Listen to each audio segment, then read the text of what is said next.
aktif. Anak-anak muda yang, Kak, gue mentang-mentang aku rajin ke gereja, aku dikasih pelayanan ini, minggu depannya dikasih lagi ini, misalnya. Terus iya, sampai saya dengar nggak ada orang lagi, akhirnya saya aja semuanya. Karena gini, karena bisa jadi dari setiap tekanan untuk pelayanan itu, malah kita temuin Tuhan di situ gitu. Tuhan dan lain-lain. Gimana Tuhan ya? Wah. Mereka. Jadi bayangan, aku main keyboard sampai nggak tahu gimana. Aku udah pingsan di atas keyboard. Oh iya, sampai pingsan. Pingsan di atas keyboard.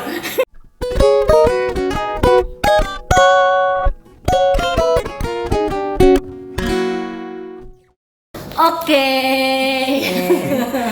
Di sesi ini aku mau melanjutkan yang tadi sudah sempat Kak Memei dan Kak Andri bahas, khususnya yang bagian dimana bertumbuh gitu kan, bertumbuh di bagian area pelayanan, dan bahkan akan diperlengkapi oleh kakak-kakak ini di dalam proses pertumbuhannya mereka, dalam proses pengenalan identitas mereka di dalam Tuhan dan seterusnya. Tapi bisa nggak di saat yang bersamaan mereka juga mengalami yang namanya tuntutan-tuntutan gitu? Atau jangan-jangan kakak-kakak ini pernah kasih tuntutan kayak mereka, kalian sebagai anak-anak Tuhan harus gini, harus berbeda. Pernah nggak? Sebelum aku kasih pertanyaan lanjutan, aku mulai dari situ dulu deh. Pernah nggak kakak ini kasih statement atau pertanyaan atau apa yang terkait hal tersebut?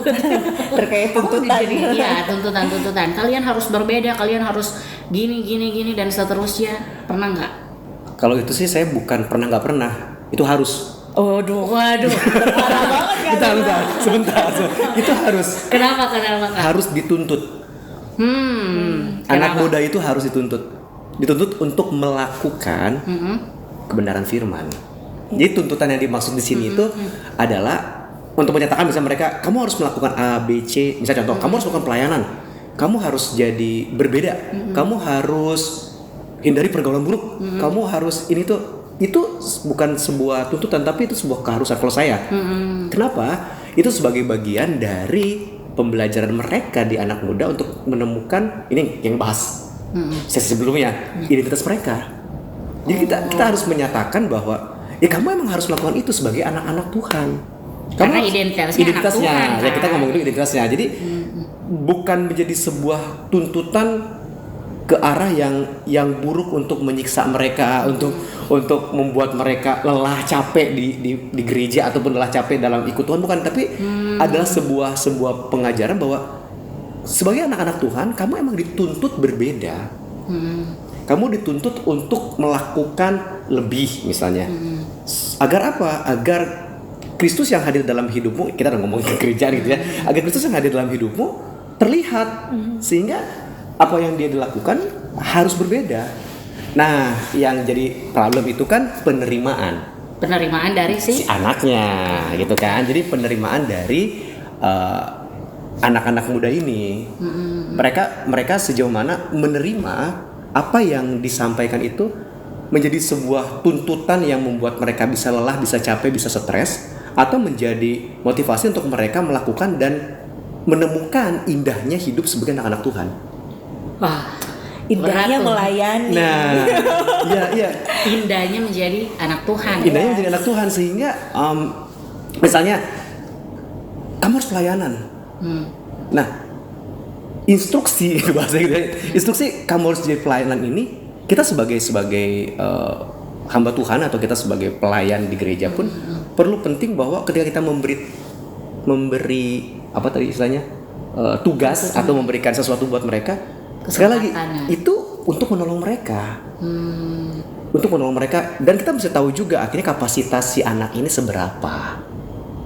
Jadi tuntutannya itu kapasitas seperti apa. Anak ini tidak juga akhirnya dikasih semuanya.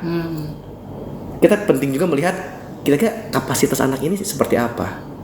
Ya kita belajar untuk mengetahui karunia si anak ini apa. Tujuan akhirnya cuma satu, menolong dia untuk menjadi anak-anak muda yang tadi indahnya hidup dalam Tuhan. Mereka menemukan itu, dan cara mereka menemukan indahnya hidup dalam Tuhan mau nggak mau harus dikasih yang namanya tuntutan. Tapi tuntutannya berdasarkan firman Tuhan. Oke. Ya kan? Iya. Masalah nanti penerimaan dari anak muda seperti apa, itu yang merupakan respon dari si anak itu dan perlu kita tolong lagi. Yes. setelah dia mendapatkan. Setelah mereka mendapatkan itu. Iya. Ini menarik. Aduh, aku jadi tiba-tiba ingat aku punya masa muda. Jadi nggak flashback ya waktu Masa itu. muda, Oke. masa remaja, Iya. asik. Iya. Iya, jadi aku tuh ini memang aku di Gen Z yang kelahiran 98, jadi memang cukup ini Oh, juga. 98. Wah, 98. Masih kena Deket lah. peralihan. Iya, masih kena peralihan. lah. Peralihan Gitu. milenial. Tapi mama papaku ini karena mereka ini adalah pendeta, gembala ya gitu kan. Jadi ada kondisi-kondisi di mana aku memang diberikan tuntutan tadi gitu. Kamu harus jadi teladan gitu. Bahkan kamu harus berbeda dari anak-anak jemaat gitu. Nah, pada saat aku yang sisiran yang umur 10 tahun, 15 tahun yang masih beranjak itu, aku melihat itu sebagai tuntutan, Yeah, Kak, yeah. gitu. Bukan sebagai sesuatu yang indah kata Kak Andri tadi kan. Aku belum mengerti Yeah, itu yeah. indah itu nanti ini Yeah, aja yes. baru mulai. Setelah Setelah umur proses sekarang gitu. kan baru. Pada saat itu contoh nih, kalau anak-anak lain yang mungkin bangun pagi, ya udah, ayo kamu buru-buru siap-siap gitu. Kita doa pagi ya. dulu. Kamu doa pagi satu, terus abis itu kamu ikut beresin rumah. Terus yang ketiga, sebelum berangkat ke sekolah harus baca Alkitab dulu. Iya. Itu kalau kena satu pasal yang pendek enak. Haleluya. Coba bayangin dapat ayat yang panjang. Aku sampai kayak aku baca Alkitab itu dengan nangis Nangis, gitu ya, karena karena tekanan gini itu, banget ya. gitu kan. Jadi aku nggak enjoy gitu. Nah, misalnya nih Kak Andre ternyata dia contoh akan mengalami seperti Ya, aku gitu ya. kan. Tapi di saat yang bersamaan akhirnya mendapatkan yang namanya oh ternyata indah. Gitu. Seandainya ternyata dia nggak mendapatkan itu indah dan dia hilang gitu. Kristen gini amat jadi anak Tuhan gini banget. Mendingan saya pindah keyakinan gitu. Waduh. Itu lebih indah, nggak ada tuntutan-tuntutan. Gimana nih Kak Andri, Kak Memeng? Saya jadi merasa bersalah Berat ya. ngasih tuntutan gue. Enggak. Gimana? Kalau dari saya balik lagi ya sesuai perkembangan. Jadi maksudnya balik lagi sesuai dengan perkembangan. Jadi jangan kita menuntut anak itu yang SMP kita tuntut dia yang untuk jadi anak SMA atau pemikiran kuliah gitu. Jangan sampai. Jadi sewajarnya lah. Jangan sampai dia udah aktif nih jadi singers. Oh nanti harus bisa jadi WL ya. Nanti minggu depan udah bisa nanti main musik. Aduh itu Burn out ya. Jadi maksudnya step by step lah. Kita tunggu misalnya 3 bulan, 1 tahun mungkin dia bakalan jadi singers dulu, nggak apa-apa, it's okay gitu. Jadi jangan langsung terus dituntut untuk A, B, C, D, F, G. Tuntut dalam pelayanan dia harus melayani Tuhan, harus. Tapi jangan tuntut untuk semuanya bisa harus dia kerjakan karena dia anak Tuhan, itu hati-hati gitu. Oke. Oh, Penting untuk kita kasih tahu reasonnya apa Reason untuk dia dalam melakukan itu. Tuhan. Sehingga ketika kita kasih tuntutan kamu harus ABCD, kita kasih tahu juga ini tujuannya biar apa. iya karena banyak juga yang kayak ngasih tuntutan Ngasih aja yang tapi nggak penting. kasih reason. Yang Yang penting baca Alkitab sampai habis. Yang penting pelayanan di gereja. Ya. Sorry, misalnya ada juga Harus aktif. anak-anak muda yang Kak, gue mentang-mentang aku rajin ke gereja, aku dikasih pelayanan ini, minggu depannya dikasih lagi ini, misalnya. Terus iya sampai saya dengar nggak ada orang lagi, akhirnya saya aja semuanya. Oke. Akhirnya kenapa? Burnout. Dia melakukan pelayanan itu, tapi dengan alasan akhirnya ya Yang itu di luar yang di aja. luar aja. Iya. Sehingga sekali lagi penting untuk setiap kita yang punya concern khusus ke anak-anak muda, saat kita ngasih tuntutan tanda petik, saat kita ngasih tahu mereka harus ABCD, kasih tahu juga alasannya apa. Kasih tahu juga alasannya apa, sehingga ketika mereka kamu harus pelayanan ya. Kenapa? Ini loh pelayanan tuh. Kamu melakukan ini buat Tuhan. Kenapa melakukan buat Tuhan? Hidupmu tuh udah berharga dari Tuhan. Jadi kita tetap kasih tahu itu bukan tentang banyaknya pelayanan, tapi tentang dia menemukan indahnya melayani Tuhan walaupun cuma 1, walaupun cuma 2. Bukan sibuknya di gereja. Walaupun cuma 10 lah. Bukan walaupun itu. Tapi menemukan itu. Aku kaget ya.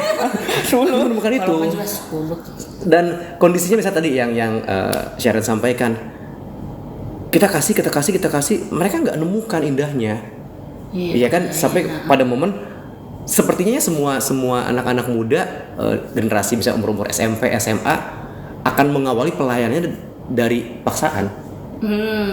Sepertinya mulai dari paksaan. sepengalaman saya gitu ya. Umur SMP, SMA tadi akan mulai sebuah pelayanannya di gereja atau sebuah pelayanannya itu dimulai dari paksaan. Ya puji Tuhan kalau emang hatinya murni dia udah tahu menemukan. Tapi biasanya kalau saya dengar sharing dari anak-anak muda yang udah berkembang sampai dia dewasa, atau dari pengalaman saya pribadi. Iya, pengalaman istri pribadi, tadi pengalaman saran pribadi gitu kan. Itu dimulai dari sebuah paksaan-paksaan yang diberikan oleh orang tua, orang sebelumnya, umur sebelumnya gitu. Dan bisa saja pada saat itu nggak ngerti. Saya pun sama ketika SMP, SMA, kamu harus ikut paduan suara. Saya nggak Bagus ngerti. dong suaranya. Bagus.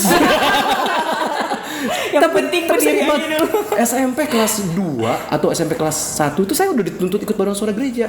Nggak ngerti baca not, nggak ngerti do re mi fa sol la si do. Jujur fales bener-bener. Saya tuh nggak bisa nyanyi gitu kan. Berarti yang dituntut yang penting ada dulu gitu kamu di situ. Aktif dulu. Waktu itu nggak tahu. Sekali lagi kalau kita ngomongin pada saat dikasih nggak tahu. Pokoknya saya disuruh aja. Tapi seperjalanannya waktu, udah selesai SMA, kuliah, menemukan indahnya proses yang hari itu yang kita nggak tahu, yang kita nggak ngerti, ternyata itu bisa menolong dalam pertumbuhan rohani ketika kita makin dewasa. Ketika kita makin kenal Tuhan, kita makin ngerti, oh itu ternyata indahnya yang Tuhan bawa dari masa lalu, walaupun pada waktu itu bisa aja dipaksa. Dan bisa aja sekali lagi, waktu SMP saya melayani bukan buat Tuhan. Ya, sorry saya harus katakan banyak anak-anak muda pun sekarang, sorry itu mereka melayani sepertinya bukan buat Tuhan. Karena tugas, tapi biarkanlah itu. Mau upload di sosmed. Oh haleluya. Tapi biarkanlah itu sampai satu momen mereka akan menemukan, wah indah ya pelayanan sama Tuhan. Bukan lagi tentang saya mau pamer skill main drum, bukan lagi saya mau pamer skill main gitar, bukan lagi saya mau pamer nyanyi. Tapi sampai pada momen bahwa oh ini adalah bakti saya sama Tuhan. Dan saya yakin anak muda akan menemukan itu dalam proses sesuai dengan tadi pengawasan kita, sesuai dengan bimbingan kita. Biarkan mereka berjalan dengan proses yang mereka temui sesuai dengan perkembangannya. Ya kan, mereka cari jati diri, mereka cari validasi, mereka cari kekuatan mereka sampai mereka menemukan indahnya sebagai anak-anak Tuhan dan indahnya melayani Tuhan. Dan di usia teen 15, 14, 17 bisa nggak mereka menemukan itu? Ya puji Tuhan kalau mereka bisa menemukan dari usia muda. Tapi bisa juga mereka menemukannya sudah selama 6 tahun melayani baru temukan. Itu proses sih. Itu sebuah proses pelayanan.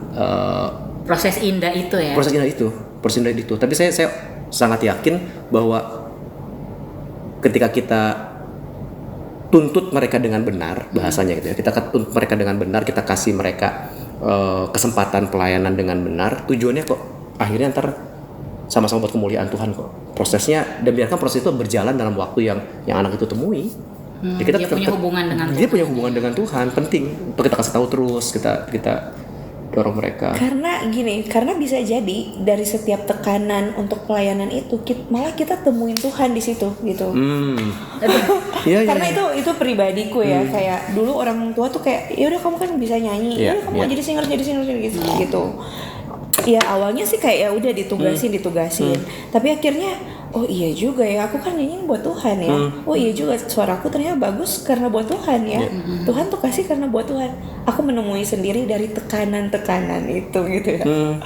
Bisa juga dari kayak gitu. Iya, karena Tuhan lihat hati kita lah. Ya. Lihat hati kita dalam pelayanan gitu. Kalau kita ngomongin youth sama teen, Tuhan tahu kok perkembangan mereka. Tuhan tahu hati mereka di usia seperti itu gimana. Tuhan ngerti kondisi mereka gitu loh di usia anak belasan, anak 20-an awal. Tuhan ngerti kondisi mereka. Sehingga tugas kita sebagai orang tua dan yang umurnya lebih banyak dari mereka, ya wajib bawa mereka sama Tuhan. Di samping mereka melakukannya seperti apa, Tuhan tahu kok ya perkembangan mereka sampai pada momennya mereka akan menemukan sendiri. Wow, iya ternyata selama ini misalnya mereka menemukan motivasiku salah. Oh ternyata selama ini pelayananku salah. Saya mau ubah menjadi pribadi yang lebih baik, pribadi yang lebih menemukan indahnya sama Tuhan. Biarkan. Saya sangat biarkan di sini maksudnya di dalam bimbingan itu. Iya, biarkan itu bukan berarti kita lepasin juga. Dia pelayanan terus dia sombong-sombong, biarin, bukan sombongnya gitu, tapi kita tetap bimbing dia. Itu penting sebagai pelayan di youth dan juga sebagai balik lagi orang tua. Jadi orang tua nuntut anaknya untuk ke gereja, nuntut anaknya baca Alkitab, nuntut anaknya untuk melakukan ABCD. Itu bagus, harus. Karena menuju yang indah itu pemahaman. Iman yang tularkan, disalurkan. Memperkenalkan kan. Bagus banget Kak. Ini aku mendapatkan sebuah pemahaman yang sangat bagi aku Bontars ini sangat indah. Karena dalam diskusi tadi ini Kak Meme, Kak Andri yang mana mereka adalah pelayan rohani yang dengan penuh keterbatasan mereka juga mengasihi, memberikan kesempatan, memberikan tuntutan guys gitu, membina dan seterusnya gitu, dan bahkan di saat yang bersamaan mengerti mereka punya proses-proses kan, proses pertumbuhan dan lain-lain. Gimana Tuhan ya? Mereka Tuhan udah pasti lebih paham daripada Tuhan lebih mengerti. Tuhan tahu dia punya proses otak, proses dan lain-lain gitu kan. Bahkan Tuhan juga ngerti proses kita sebagai orang tua, kita sebagai pelayan yang bisa aja kita pun merasa terbatas, nggak bisa menjangkau atau ngajarin. Karena banyak orang tua yang merasa mereka pun saya belum kuliah nih. Saya belum kuliah teologi, saya nggak paham Alkitab. Jadi saya terbatas untuk ngajarin anak saya kenal Tuhan. Yaudah kasih ke gereja aja deh, kasih ke pendeta aja deh. Orang tua, saya mau katakan, orang tua yang sudah tua tapi belum Tuhan karuniakan anak gitu. Tapi misalnya gini, Tuhan ngerti kok. Tuhan ngerti keadaan kita sebagai orang tua. Ketika para orang tua Tuhan karuniakan anak, berarti Tuhan juga karuniakan untuk engkau mampu untuk menyampaikan iman ke mereka, untuk mendidik mereka. Jadi dengan apa yang engkau alami, dengan apa yang dimiliki dalam perjalanan iman bersama dengan Tuhan, para orang tua cukup untuk ngajarin anak-anak. Ditambah ya kita juga di gereja sebagai seorang pelayan, ketika kita percaya Tuhan tempatkan kita di dalam pelayanan, Tuhan ngerti hati kita untuk kita melayani anak muda, ini konteks anak muda atau pelayanan dimanapun, Tuhan ngerti dan tahu kondisi itu gitu. Jadi keterbatasan kita, bahkan lebih daripada itu kelebihan kita pun itu Tuhan yang kasih. Mungkin kita nggak ngerti gitu, kita punya kelebihan apa, tapi Tuhan kasih sampai menemukan itu yang dikatakan karunia bahwa yang kau akan melakukan itu, dan indah akhirnya Tuhan ngerti proses anak yang sedang dididik, anak yang sedang diajar, dan Tuhan pun ngerti kita yang ngajar. Kita yang mendidik. Jadi semuanya jadi satu kesatuan tentang apa? Tentang Tuhan kok semuanya gitu loh. Oke, ini menarik kan? Karena memang di dalam pengalamanku sebagai anak gembala, anak pendeta, itu benar-benar dituntut untuk layanan. Iya. Itu aku main keyboard, gitu kan, main keyboard. Jadi aku nggak boleh ada kegiatan apapun, kegiatan sekolah yang bersinggungan dengan hari Minggu, karena akan mengganggu jadwal pelayananku gitu. Bisa bayangin itu aku akan meraung-raung, kok yang teman-temanku ini bisa, kenapa aku nggak bisa gitu. Pada saat aku yang dulu tuh aku marah banget gitu, kenapa aku harus jadi anak pendeta, kenapa aku harus Kristen dan seterusnya gitu. Bahkan ada di dalam momen dimana aku tuh pelayanan, saking mama papaku ya, aku bersyukur juga orang tua aku di dalam proses pengenalan mereka terhadap Tuhan ya. Pada saat itu aku tuh sakit gitu. Ini aku juga mau nggak di saat yang bersamaan nggak mau bilang ini formula yang benar gitu. Cuman pada saat itu aku sakit dan mama papaku bilang coba kamu pelayanan aja sebisa mungkin gitu keyboard. Jadi bayangan aku main keyboard sampai nggak tahu gimana, aku udah pingsan di atas keyboard. Oh iya, sampai pingsan di atas keyboard. Wow. Gini nggak? Kayaknya dia nggak pingsan. Tapi puji Tuhan ibadah udah selesai gitu. Ya ibaratnya finish well gitu kan. Tapi pada saat dulu aku melihat, aduh gini banget nih layanan gitu. Nah Sharon yang sekarang melihat, wow ketika ini dilakukannya untuk Tuhan dan perjalanan imanku ini ternyata membawa seorang Sharon yang bisa mengenal Tuhan, melakukan ini dan itu yang memang untuk Tuhan. Nah aku mau masuk di dalam sebuah pertanyaan nih, gimana menempatkan anak-anak muda ini di dalam sebuah circle youth yang dimana atau bahkan punya teman-teman gitu kan, karena pada saat itu aku memang tidak berada di dalam kondisi punya teman-teman yang membawa kepada Kristus dengan lebih maksimal gitu ya. Aku punya teman-teman Kristen, cuman secara maksimal aku bilang masih kurang gitu. Nah, gimana Kak Andri sama Kak Meme akan membuat sebuah komunitas yang dimana mereka, oh iya ya, di dalam komunitas iman kita bisa saling menguatkan, saling mengingatkan, bisa bertumbuh dan seterusnya gitu. Nah, Itu yang aku pengen bahas dan kayaknya nanti kita akan bahas di sesi selanjutnya. Oke. Kita akan bahas di sesi selanjutnya Oke, karena di oke. sesi ini udah sangat menarik dan tadi aku udah dapat pemahaman dibukakan tentang Tuhan juga. Thank you Oke. Kak Andri. Thank you. Thank you.